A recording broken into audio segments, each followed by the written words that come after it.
All right, here's the 10-minute pregame routine. This is it. They do it with a partner. So I'm literally creating a little bag. It has a little mini frisbee in it. It's got a couple tennis balls in it. It's got a real baseball in it.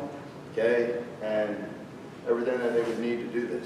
So they have it in their bag when they get to the field, and I tell them. So the mini frisbees, how many of you have seen that on Twitter or us doing it? So basically what you're doing here with the mini frisbee, okay, you have to relax with these things. They're tiny. And when you're out there with the wind, they're tough. But you want to catch the frisbee out in front of your body, pull it to your core, and then flip it back. Okay? And they get really frustrated. So when they drop it, our whole goal is to, so what, don't care. Let it go. 12-second bounce back. Of course they care. They want to catch it, but they got to let it go because they got to be ready for the next pitch. It goes back to that mental stuff. That's like applying the mental game to a drill. Okay? So they're relaxed, wu-wei, you know, just relax, trying to be as smooth as they can. Because when you throw them that frisbee, they're going to be like they're snatching flies. You know, all this tension in their face.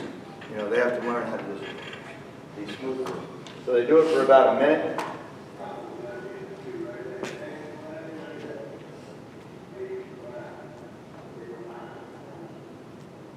Smooth, relaxed actions. That's what the best infielders have. Okay? They're not rigid with anything that they do. When you make it a competition with your players, like sometimes we'll do it in our throwing drills, I'll break the frisbees out. How many can you get in 30 seconds? The drop percentages start going way up because they get tense and they're competing and they get all rigid instead of this, you know, that same confidence that they had when they were having success. It's amazing. Trust me, that's what you're going to see. And then I get the teachable moment. Relax. Let the tension go. Okay? Relax your face. Your face has nothing to do with what you're doing. Relax. Be on time. Be confident. Okay? It's not about being cool. It's being smooth. Three-way soft hands drill. So I teach all these drills and we practice them now, as I told you. So all Tabor's trying to do right here is he's trying to create straight lines. So he's going to receive the ball out in front of his eyes. He's going to be in pretty good posture position, and then he's going to feed the ball back. Okay? And this is like the first phase of it. You actually have to teach them just to do that. Don't start with the whole thing right here. They'll screw it up all over. They have no clue what the heck they're doing. Okay, so you literally break it down, teach them this. So make sure, a lot of them are going to want to catch the ball back in here. Okay, that's where the ball's actually going to hit their hand for the first time.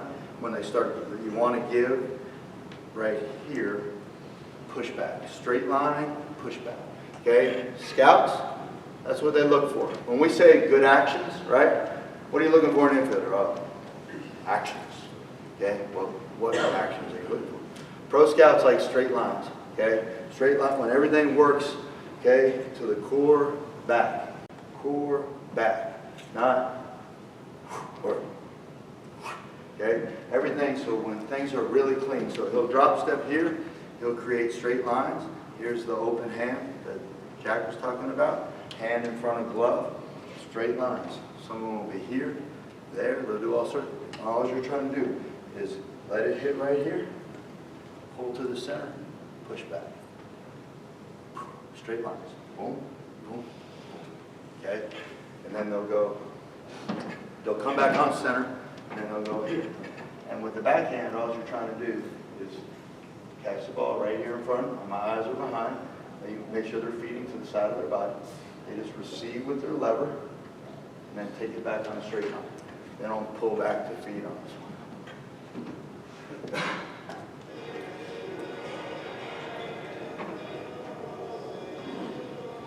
Be as smooth and relaxed as possible. You can see the straight lines. When things go really straight for him, they look much cleaner than the other reps.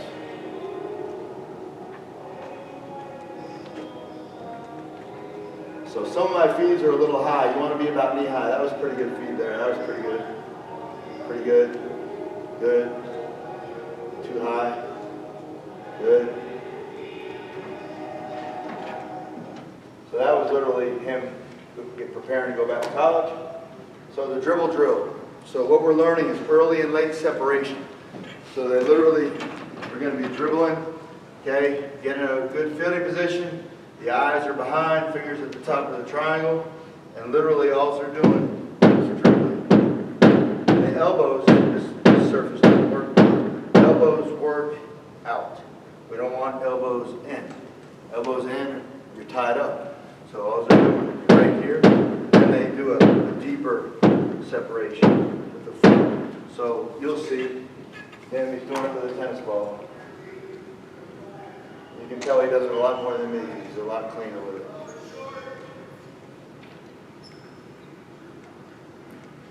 This was at one of our camps.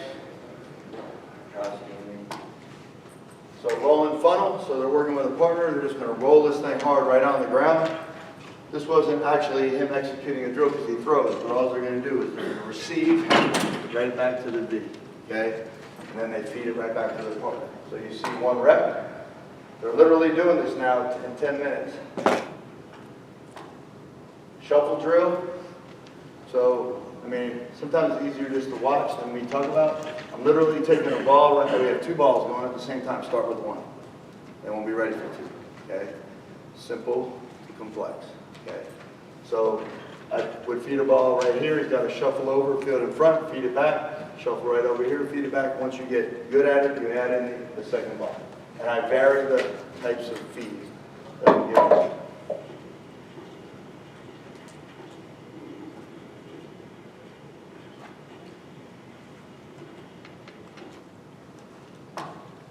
Short hop to power. Goal is to be as quick as you possibly can. Okay, you're going to notice that he doesn't come quite to his core as much because he doesn't have time. Okay, it's not, he's got to get in a position to throw as fast as possible and bounce back. He'll do Adam, backhand, left side.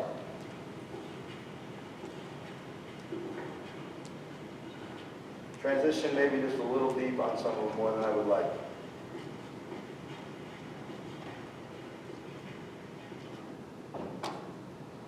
Okay, then the quick exchange drill, they literally take their two tennis balls that we have. They actually have three in their bag. They take two here. They find a brick wall. There's usually brick walls back of the dugout, side of the dugout, a concession stand, you know, bathrooms or whatever.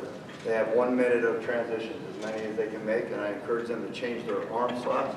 So they're going to be in here with a tennis ball, two tennis balls, okay, 6 feet away from the wall, which is 2 strides, right? 2 strides is about 6 feet, and then they have to change their arm slots.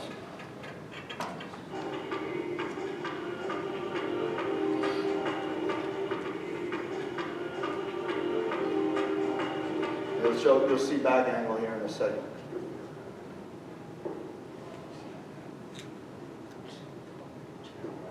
So you'll find when your guys get good at this, their transitions on double plays, they'll amazingly speed up.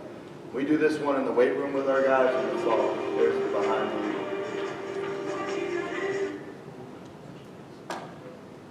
Juggling. Okay, we're almost done with this part. So I teach them how to juggle. I literally teach them, break the skill down, simple to complex. Teach them. They learn how to juggle. What does juggling have to do with fielding? Hand-eye coordination also has to do with when you bobble the ball. When you bobble the ball, like it's amazing how the ball finds its way into your glove, into your hand. So you come up, you don't field it clean, and the ball pops out, and they're just like, and they'll literally say each other, like, yep, juggling, you know, like juggling. Okay, and some of my guys, Tabor's going very simple right here, and then they'll juggle against the wall. My guys, after the fall, they literally, like the whole team, they are so creative. I should film them for you, like what they can do from juggling. Okay, these are average athletes, guys. We don't recruit kids in, okay? These are average athletes, but he's just juggling, simple juggle, doing the same thing off the wall. Okay, so those were the 10-minute drills that my guys do before a game. They do them together. They practice them. So before a game, I'd say, infielders, go do your 10-minute work, and they literally go down. They have what they need, and they just spend about 30 to 40 seconds to a minute on each one of the things that it took me 15 minutes to explain. But they know them, and they know how to do them and why they do them, and it gets them ready to play. Then in high school, they still have infield, outfield, right? But in the summer, it'd be great to add in. So we got to work on our feet. Okay, that was one of the things at the very beginning to become an elite infielder. So these are some of the footwork drills that we literally do. Okay, we do them in our weight room, but this is our hitting facility. Okay, we do pro agility, shuffles, dots, lines, ladders, you know, compete with sprinting, everything to try to improve the infielder's feet. Jumping rope, tell you in a second why I love jumping rope. Right, left field, right, left field. Reaction drills where I'm pointing. He creeps in, point. Okay? So, my favorite thing is jumping rope. Every infielder should have a jump rope. Okay, we're literally, that's going to be an investment I make next year, is I'm buying every infielder a rope. I might even buy one for the whole team if we can afford it. Okay, your hands and your feet work together when you jump rope. Okay, and the faster your feet, the faster your hands. So everything is in sync. And that's how we are as fielders. That's why outfielders can have longer arm marks than infielders, because their footwork is way exaggerated, much bigger steps, right? That's why they can have longer arm slots. Infielders, when you're going from here to there, okay, you don't have time to do anything but get right back into a position to throw. So when you're jumping rope, if your feet are slow, your hands are slow. The quicker you start to jump rope with your hands, the quicker your feet have to be. And then you learn how to coordinate your feet and have balance and be an athlete. That's the whole goal, to teach kids how to be athletic. So improving hands, okay, wall ball we talked about earlier will help your hands. You can do a lot of the big five just on a wall by yourself, being creative. We use tennis rackets. The closer they get to the wall, the tougher it is, and we make them turn their back. Catchers do that drill a lot. Here's me doing some fat man juggling. So it's kind of repetitive. Deflecting. And finding a four-seam grip. Ask your infielders sometimes how to find a four-seam grip. How do you find it? Anybody know? Huh? Yeah, you can rotate the ball up and to the right or up and to the left a half-quarter turn and you'll be at a four-seam grip. So they don't even know that. So we tell them all the time, like, throw with a four-seam grip. Right? Everybody, you guys all know that, across the horseshoe, whatever you want to say. Okay, pads of your fingers, right on the seam. So how do you do that? How do you do that? I just went from here to there. How can I possibly have a four-seam grip that quick? You can if you practice it. Okay, and that's what I was doing with Taylor. I was throwing him the ball and literally just, and I teach my guys all the time how to do it blindfolded. We talk about it at camp. So if I catch the ball, that's pretty close to a four-seam grip, so that's not going to be very hard. Just a quarter rotation. Let's see one that's bad. That's pretty bad right there. Up and to the right. Okay. So you literally do it with feel. There's a four-seam grip. Four-seam grip. Four-seam grip. From the time I catch the ball down here to get it to you, it's four-seam grip. So once your hands get used to doing that, okay, when you feel the ball down here and you grab a ball and that's how I grab it right there. Boom, it just rotates naturally. That's how the ball, my hands want the ball in that grip, and it just does it naturally. Well, how does that happen? You have to practice that, right? You got to practice it and practice it and practice it and practice it. And I didn't believe it when I was taught as a little kid. The first time I was taught at a camp about doing that, you know. Four-seam grip. So that's what we were doing on that last drill. Okay. I want to kind of get into a couple. I know I got 10 minutes. Range is real fast. Okay. Ways to improve range. You got to observe the coach, batter, and the runner. Okay. The coach and helps us improve our range. The opposing coach helps us improve our range. Okay. You got to pay attention to the coaches. Us coaches, you guys, we're creatures of habits. Pay attention to the batter. So if you're a third baseman and you're watching the coach and he gives a sign, you look to the batter. Usually when a sign's on, they do something. They change their body language, especially, you know, that might help tip that there's a bunt coming, a hit and run, a steal. Okay? Know the pitch. We're going to talk about these. Creep in the direction of probable contact. Know where to set your vision. Be on time with your landing. Never early. You don't want to be early. Maximize footwork. Okay? Because that's the fielder's mindset. Throw from all angles. You can see why we got to know the pitch. That gives us a huge advantage. If I got a right-handed hitter up, he's 6'5", 225, hook and pull. Okay, and we're throwing him an off-speed pitch. Where is that ball going? He is pulling. Okay, and for me as a middle infielder to be like, oh, I'm just going to stay in my normal spot. It'll be okay. okay? I can't tip the pitch. I can't move up every time he calls for something off speed. I like set up over here, and a fastball, if it's hook and pull, probably going to stay there. But let's just say he's a guy that is pretty, true to where he hits the ball based on the pitch. So what we do is we creep in the direction of probable contact. I'll do it for you guys. This is my normal spot, straight up right here. Here's the off speed. Okay, I'm a shortstop. Right-hander's up, 6'5", 225. We're throwing him a changeup. He's going to pull this freaking ball, okay? So I'm going to creep right, left. Okay, from where I've already got him preset to play. Coaches, we have scouting reports. They're going to probably move me over to the pull side anyways. Then I see that we're getting an off-speed pitch. So I'm creeping here. Boom. I mean, I've gained, as opposed to right here, my regular creep, 3 feet in the direction of probable contact. Okay, and we do the same thing to the other side. Hard lefties throwing, that's got run, everybody's tardy on them. And here comes a fastball, catcher set up away. I'm going to creep, okay? Left, right. Okay, or however you want to do your prep step, however you teach the guys to do their prep step. But you creep in the direction of probable contact, okay? Here's what how many of you guys call pitches? Call pitches. Okay, don't be shy. It's okay if you do. We do some. Every position player on defense should know your signs. Every guy on your team should know your signs. So if you're calling, unless you're calling a number system or something, which I guess they could have little things too. But it's very important that everybody on defense, not just the middle infielders, know. Okay? Where do you set your vision? This is kind of a little thing of debate at the higher level with infield coaches. I always like to take my eyes to the imaginary strike zone of the hitter. That's where I like to take them. Okay? So there's people now saying you want to be looking at the catcher's glove specifically, so there's a lot of little things that can tip. You got to figure out what works best for you. So to me, when my eyes were here, I'm a soft focus.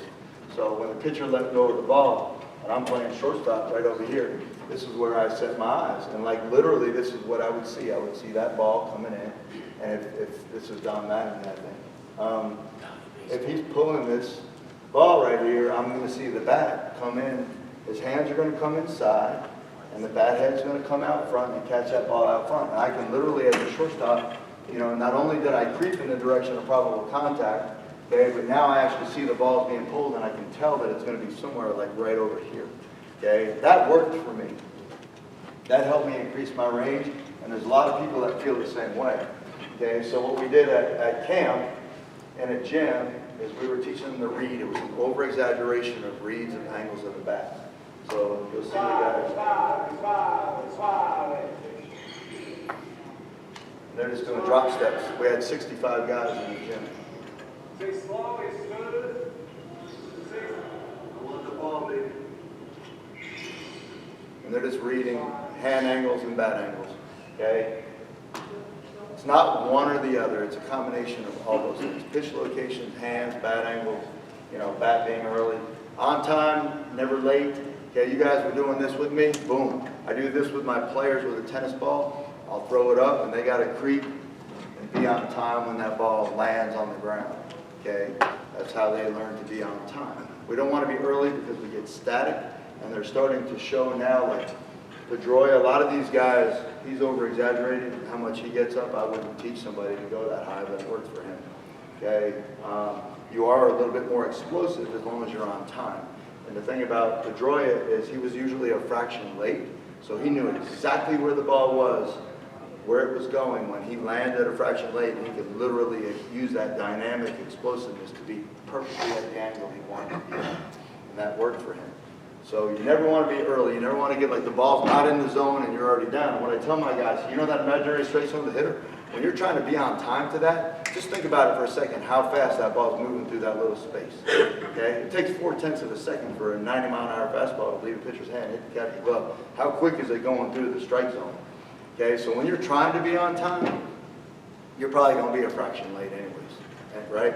So I don't get too technical with my guys, okay? But learning how to take, true crossover steps. What is a false step? There's a lot of debate on that. Don't be confused by all the rhetoric, okay? So like literally, when you go in full speed to cross over with this foot is literally going to come back a little bit. Okay, it's going to come back as you prep to push and drive off. That's not a false step. Okay, to me a false step is this. Okay, that's a false thing. So understand the difference. There's a lot of rhetoric going on now at the higher levels. I think they're splitting hairs with a lot of this stuff. Okay, so I just want you to know, because I don't want you being up there like, what the heck are you talking about? I teach my guys, create deeper angles and cut the shallow. So if I'm going to my side and the ball in the middle, like when I cross over, I'm literally going to try to go a little deeper than I think I have to. If the ball slows down because of the grass or whatever, it's much easier to work back to it than to take a shallow angle and realize, uh-oh, that ball's hit too hard, and then try to banana back to it. It's by you. Okay? So a little deep to shallow. We already talked about the extra steps being the fielder's choice. Okay? So when to backhand, and when to glove side. Excuse me. When to backhand. Yeah, versus get in front. Okay, so when do you get in front? Everybody make sure you guys get in front. When I was like 13 years old, I played for a coach. I had to get in front of everybody. You had to get in front. Okay? Well, that doesn't make sense to me. And when do you determine getting in front? I tell this to my guys. Like, so literally, I'm going to the backhand side. I'm shortstop. That's the 5-6 hole. Third base is right over there. That ball's right there. Okay? As I'm heading over to this ball, I'm determining whether I can, with good footwork, get in front, create a little momentum and throw, or if I'm going to be like barely getting there in time. I call it fighting to get in front. If I have to fight to get in front, I declare backhand. Okay? I don't want to field a ball going away from first base, fighting to get in front of it. First of all, I'm handcuffing myself. My momentum is going against my target. Why would I want to do that? When all I have to do is I realize now I just set in, catch the ball, free and easy, make a good throw. Okay? You close? Yeah. I'm almost done too. There you go. I had 1 minute left. So that's a lot of information. We just talked for an hour and 40 minutes about all this stuff. Okay?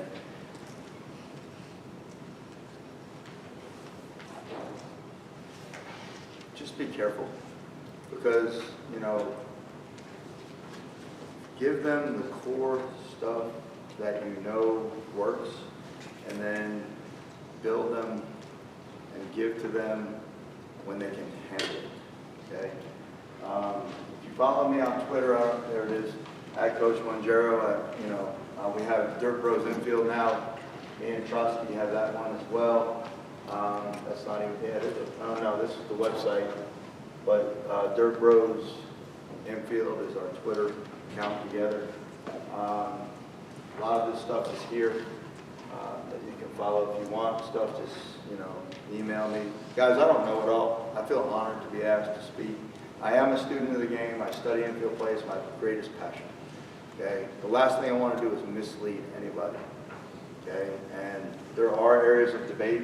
They're getting fewer and fewer between. Early 90s, do you push through, do you funnel? Like it was one or the other, right? And now there's not an infield coach out there at the higher level that says you do one or the other. And they all know that most of the time you give, you just don't want to field the ball up underneath you when you're giving. You don't want to field it too deep. And we use momentum, so we're literally moving forward towards our target as we're working the ball in into the side. Okay, it's like a combination. It all happens at one time. Okay, I appreciate everything. You guys are awesome. I wish you all the best this year, and I hope to see you guys again soon.